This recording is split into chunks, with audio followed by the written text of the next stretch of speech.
My name is Dawn Christian, and I am the CEO and founder of Belong by Dawn Christian. We are a consultancy and executive coaching firm that teaches belonging as a leadership competency.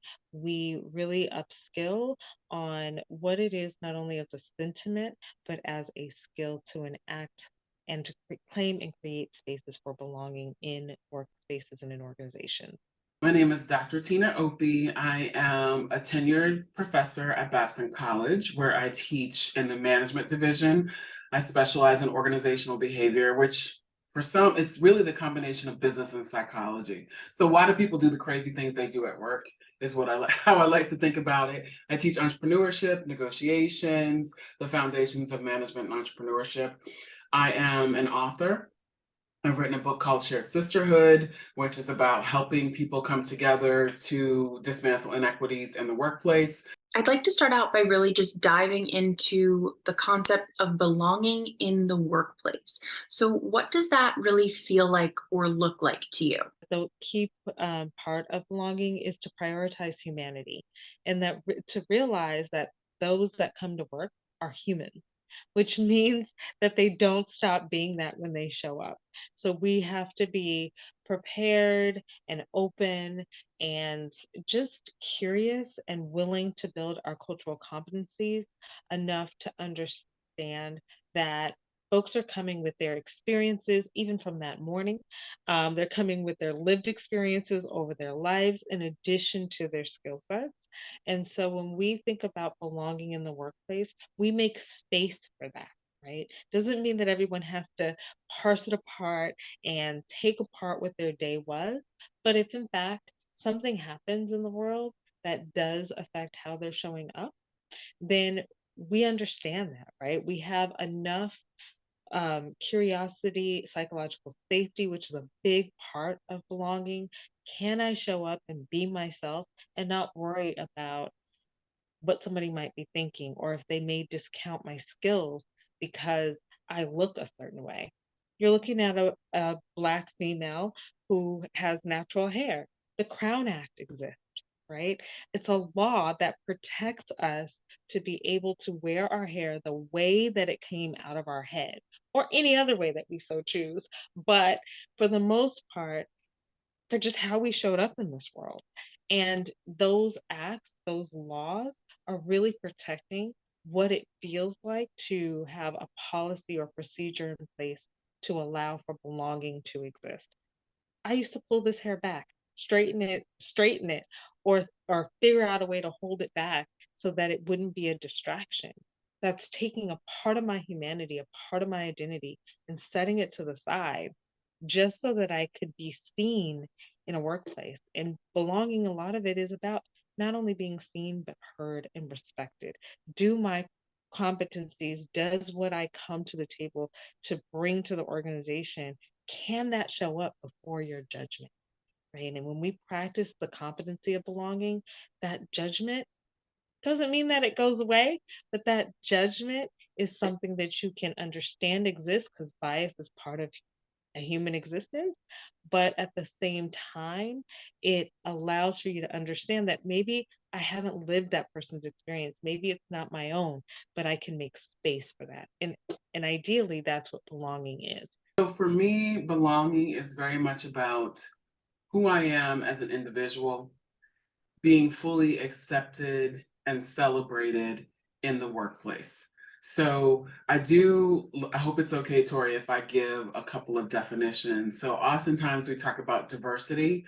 Diversity is about numeric representation. It's a frequency count, really. So you might say, how many women are there? How many Black people? How many gay people? How many Hispanic or Latinx people? You might actually count. That's oftentimes what people mean when they say diversity. What's the numeric representation? Then we have a conversation about equity, which has to do with justice or fairness.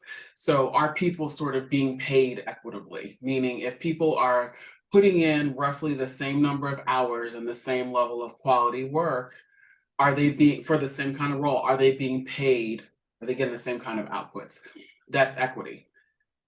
Belonging is, are people feeling as though who they are is being respected and accepted and celebrated? Are they able to fully participate? And it's similar to inclusion.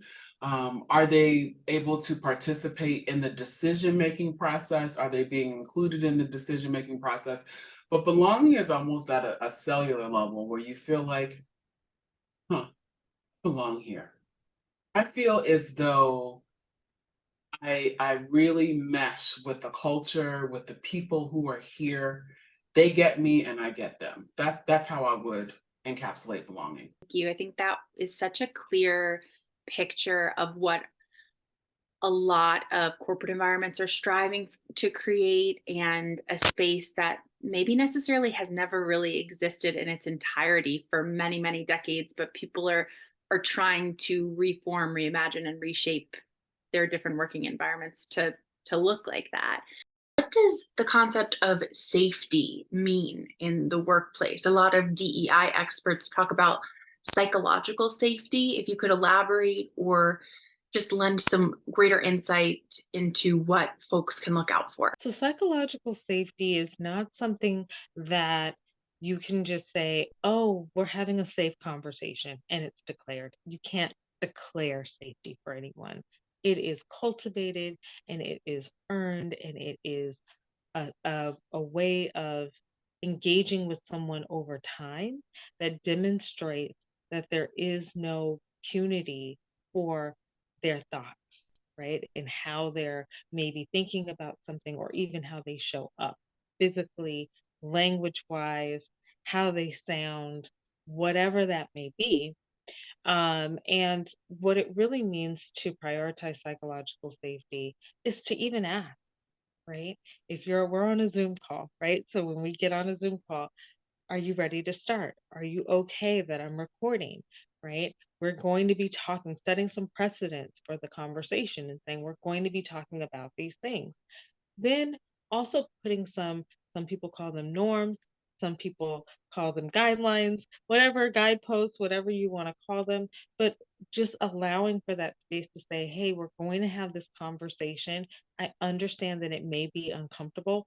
Even saying that without even knowing that allows someone to feel just a little bit more safe and vulnerable. We can also say that, we'll prioritize things like disagree with the statement and not the person, right? Give grit and grace. Lean in to try to understand, but also give grace for those that are learning. If somebody missteps, says something that's incorrect, misgenders someone, acknowledge the fact that I may have misgendered you, but I'm not holding you accountable for that indefinitely. We can recognize that, you can pivot from that, and allowing people to make mistakes and recognizing the pivot and what happens after that and amplifying that in its own way, whether that's talking to that person afterwards or connecting with that person in the moment and recognizing that something happened. Those actions in practice over time are what creates psychological safety. And a large part of psychological safety is communication and consistency. When we think about something like psychological safety, that means that you can speak up, you can share your ideas on how to improve things. If you see something that may be dangerous. So for example, say you work in a manufacturing firm or you're making cars and you see a process that's happening that you think this might be dangerous for the consumer. Do you feel okay going to your supervisor and pointing that out and potentially offering a solution? Or is it the kind of environment where if you say something, you're going to be blamed or ridiculed because maybe you're holding up the production calendar, or you're being pointed out as someone who is not a team player because you're saying something's faulty with the organization. So the ability to speak up and voice constructive criticism of the culture or of the organization, to point out opportunities for improvement, when you can do that, that is when you know that you're in a psychologically safe environment.